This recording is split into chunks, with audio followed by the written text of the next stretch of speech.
Assalamualaikum warahmatullahi wabarakatuh.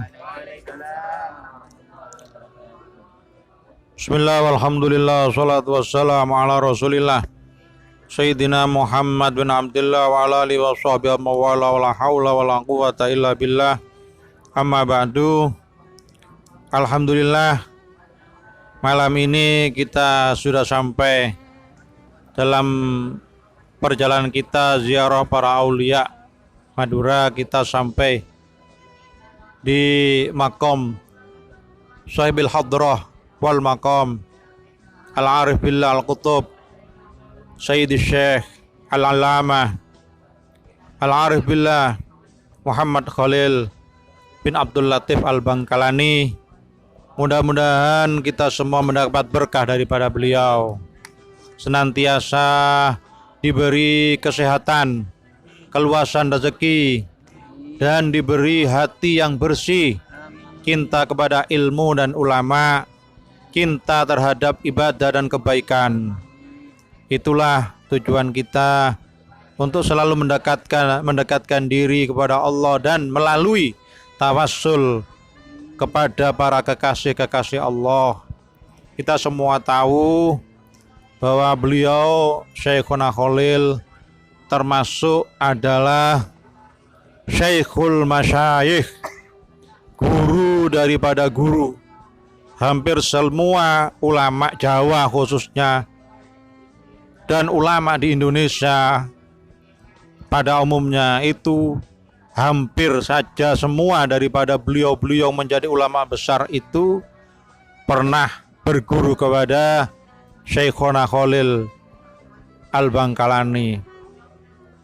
Beliau adalah salah satu tokoh yang telah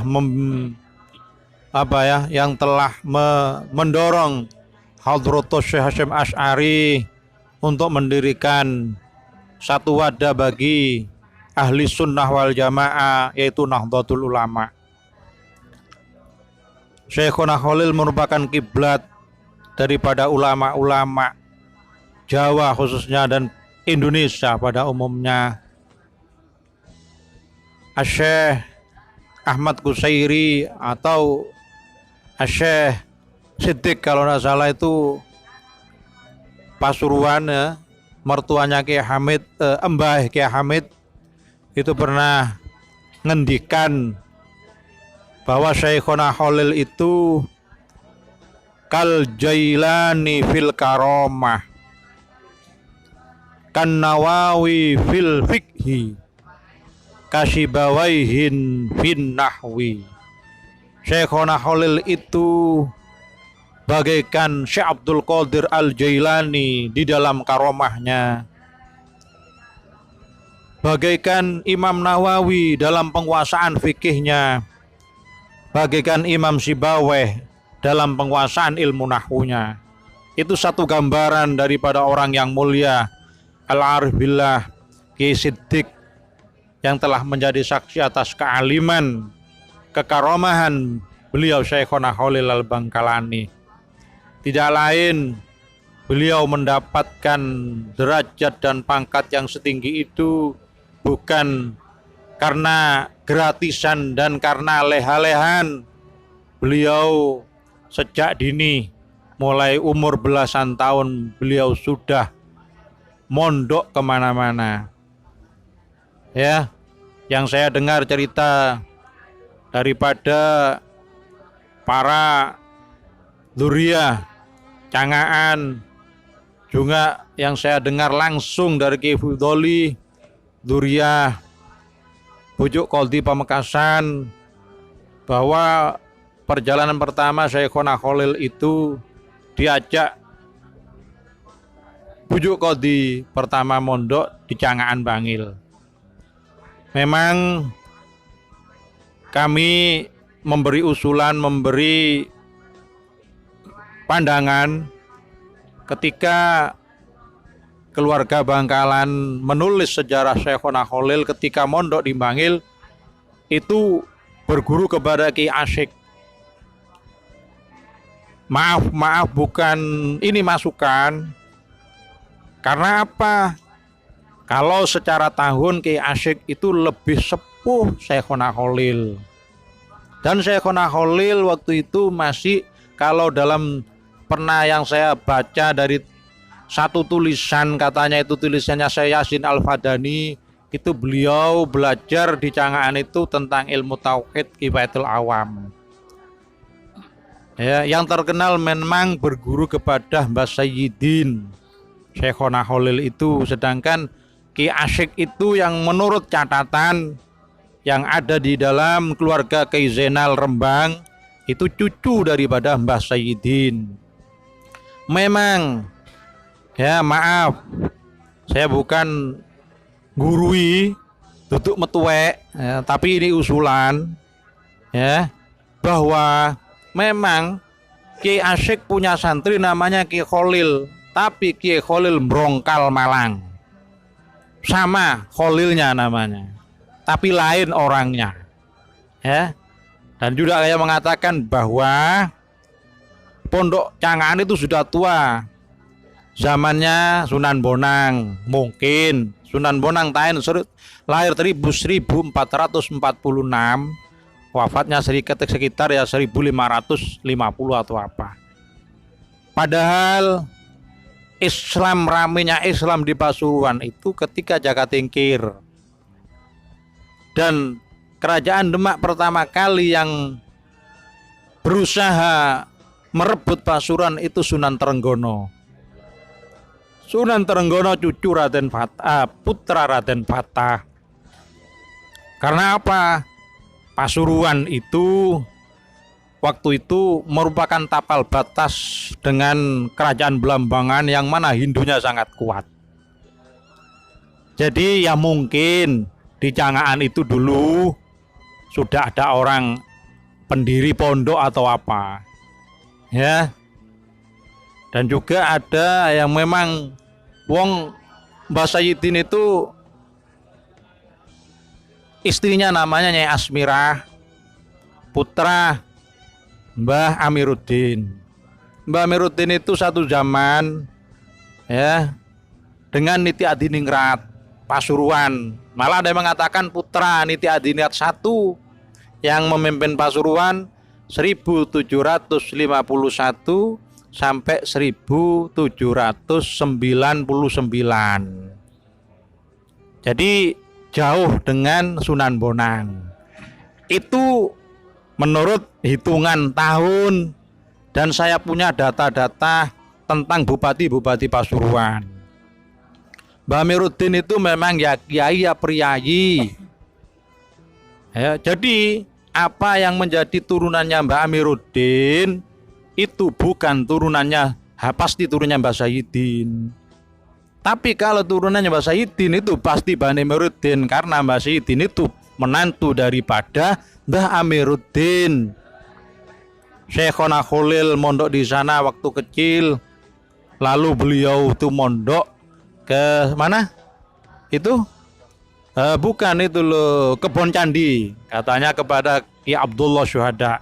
Mungkin Syuhada bin Azkiya bin Sa'ad bin Syakaruddin. Tuh, yang menurunkan Kiai Seladi termasuk Kiai Muhammad Murtado. Mungkin itu. Beliau malah mondoknya bersama Kiai Ghafur Sepuh. Kiai Ghafur Sepuh Ngentong waktu beliau itu mondok di Kebon Candi. Lalu memang Kiai Ghafur itu lalu mondok ke Ngentong, diambil menantu oleh Kiai siapa itu saya lupa, Syihabuddin. Ya, sedangkan Syekhona Khalil terus ke arah timur mondok di mana itu Banyuwangi. Ya. Ya. Dari Banyuwangi beliau terus mengumpulkan uang untuk beliau pakai mondok ke Mekah. Di Mekah beliau belajar langsung kepada Sayyid Ahmad Zaini Dahlan. Beliau belajar kepada Syekh Nawawi Banten. Beliau juga belajar pada Syekh Khotib Ahmad, Syekh Khotib Al-Bimawi, Syekh Abdul Ghani bin Subuh Al-Bimawi. Dan beliau belajar Al-Quran kepada Syekh Ali Ar-Rahbini. Kalau tidak salah ini orangnya itu maaf buta. Syekh Ali Ar-Rahbini. Maka Syekhona Khalil menurut riwayat itu saking cintanya kepada gurunya, ingin selalu menuntun gurunya, beliau selalu tidur di mana gurunya lewat, ya, pintu Masjidil Haram yang tempat gurunya lewat. Jadi setiap gurunya itu lewat pasti Syekhona Khalil kena kesenggol tongkatnya, lalu beliau bangun dan menuntun gurunya. Ada yang mengatakan bahwa yang menyuruh pulang ke Indonesia ini sudah, kamu cukup pulang saja ke Indonesia, bangun pondok nanti ngajar, bangun musola, itu katanya Syekh Ali Ar-Rahbini kalau tidak salah. Malah ada dua temannya yang tiga waktu itu Kiai Muhammad Subadar yang cerita, tiga-tiganya suruh pulang, suruh ngajar sudah cukup. Tapi ketika di jalan, dua orang temannya Syekhona Khalil masih ingin belajar lagi, tidak nurut sama guru. Pas sudah, Khalil kamu saja yang pulang, kami akan ke Mesir memperdalam ilmu. Syekhona Khalil tidak berani karena beliau sangat tawaduk kepada gurunya. Beliau terus pulang. Ya, meskipun diceritakan sampai beliau itu bekerja dulu, nggak langsung jadi kiai, ya, kerja dulu nggak langsung jadi kiai, ya. Jadi kita itu kiai itu katanya Habib Lutfi, yang memberi mandat itu Allah. Ya sudahlah, kerja dulu, ngajar dulu. Mulai jadi kiai, andaikan Anda baca hilang dewe. Kalau Anda sudah jadi kiai, sudah ditunjuk oleh Allah, ya, yang Anda seorang buruhnya akan hilang sendiri karena kemuliaan telah datang dari Allah, sebagaimana Syekhona Khalil Al-Bangkalani ini. Beliau tidak segan-segan bekerja, menjadi satpam, menjaga, yang akhirnya lambat laun diangkat oleh Allah derajatnya, berkah kealimannya dan berkah ketawaduannya kepada gurunya. Bayangkan, yang dua yang sekolah ke Mesir sampai alim, ternyata pulang itu cuma jadi mudin. Ya, begitu besar orang yang nurut kepada guru itu, barokahnya luar biasa. Bahkan diriwayatkan Syekhona Khalil itu tidak pernah meludah, ya, ke arah yang mana arah itu menuju ke gurunya. Misalnya rumah gurunya itu bagian di selatan, beliau tidak berani kalau membuang air liur itu menghadap ke selatan. Sampai begitu. Bahkan beliau diceritakan ketika menaik dokar, ya, karena beliau punya guru dari Bima, Syekh Abdul Ghani Al-Bimawi, seorang alim alamah yang mengajar di Masjidil Haram. Beliau ketika pulang, beliau naik dokar sambil ngomong-ngomong. Akhirnya tanya, ini dokar kok bagus Pak, kudanya dari mana? Iya bagus ini kuda dari Bima. Seketika itu Syekhona minta berhenti dan beliau turun. Kenapa? Karena kudanya dari Bima. Kenapa Anda? Guru saya dari Bima. Oh ini kan ya guru Anda, ini kan kuda. Ya saya khawatir, ini kudanya guru saya, atau mungkin anaknya kudanya guru saya. Ya, itulah orang-orang dulu ya. Seperti Kiai Umar Samsul Arifin Pukul itu ketika mondok di Sidogiri, itu ketika beliau menanak nasi, sudah siap, beliau lapar mau makan, beliau dikeder gitu apa? Iya di beber itu sudah nasinya didinginkan, mau makan, tiba-tiba ada ayamnya Kiai Nawawi Sidogiri itu naik makan nasinya Kiai Umar. Kiai Umar tidak berani, getak pitike ndak wani. Beliau diem, dibiarkan karena itu ayamnya gurunya. Sekarang ndak, nasinya gurunya habis dimakan. Ya, apalagi ikannya enak, barokah katanya. Ya wes alhamdulillah jadine kaya ngene-ngene iki. Ndak ijo, ndak ireng, ndak soklat. Ya. Untuk itu memang ilmu agama itu begitu. Aneh. Ya enggak sama dengan ilmu umum. Kalau Anda kuliah sama dosennya, Anda tidur, Anda asik main HP. Anda tidak menghiraukan keterangannya siapa? Dosen. Itu enggak apa-apa. Karena di sana enggak ada berkah. Enggak ada pancaran nur yang sambung dari Rasul. Tapi kalau Anda mencari ilmu agama, jangan main-main yang semacam itu. Ya. Alim bagaimanapun, keilmuan kita tidak akan mendapat berkah. Lihat itu Syekhona Khalil. Beliau menjadi besar ya karena adabnya. Akhlak beliau sangat besar. Ya. Makanya kata Imam Ali karramallahu wajha aqalluman ya, aqalluman qimatan, aqallun nas qimatan, aqalluhum ilman. Ya. Paling murah harganya manusia itu ya tergantung ilmunya. Kalau ilmunya itu cuma sedikit ya. Dan begitu juga akhlak. Karena apa? Akhlak itu mesti muncul dari ilmu. Karena dari ilmu itu kata Imam Ghazali muncul hal. Lah hal itulah yang memunculkan amal. Maka kata Imam Ibnu Abbas radhiyallahu anhu ya, itulah azab itu akan yusyarrifus shaghir alal kabir, akan memuliakan orang yang kecil mengalahkan orang yang sudah tua yang besar. Wa yarfa'ul mamalik alal mawali, dan akan mengangkat derajatnya seorang budak mengalahkan sayyidnya. Wayuk idul qarib wayuk idul bait alal qarib. Ya. Dan dia bukan sanak saudara, jika bertamu maka dihormat, yang mengalahkan keluarganya sendiri. Keluarganya mungkin ditaruh bawah, tapi orang yang mulia akhlaknya akan dihormat, ditaruh di tempat yang terhormat. Itulah Syekhona Khalil yang sampai sekarang bagaimana mulai hidup beliau didermakan untuk agama, nusa dan bangsa. Ketika beliau wafat, ajarannya, jam'iyahnya, bahkan orang-orang yang mencintainya seakan-akan tidak pernah sepi di makam beliau.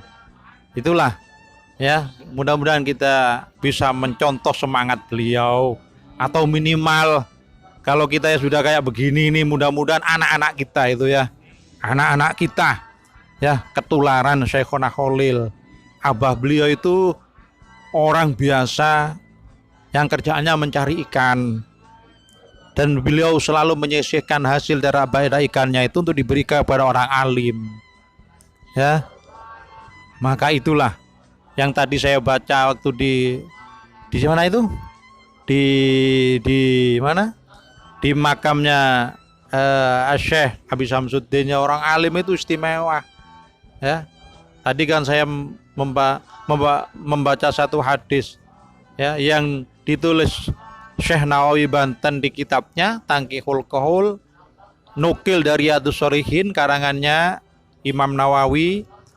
Hadis riwayat dari Imam Ali karramallahu wajha, qala Rasulullah sallallahu alaihi wasallam, man zara aliman yakni fi qabrihi wa qara'a indahu ayatan min kitabillahi ta'ala a'tahullahu bi kulli khatawatihi kusuran fil jannah.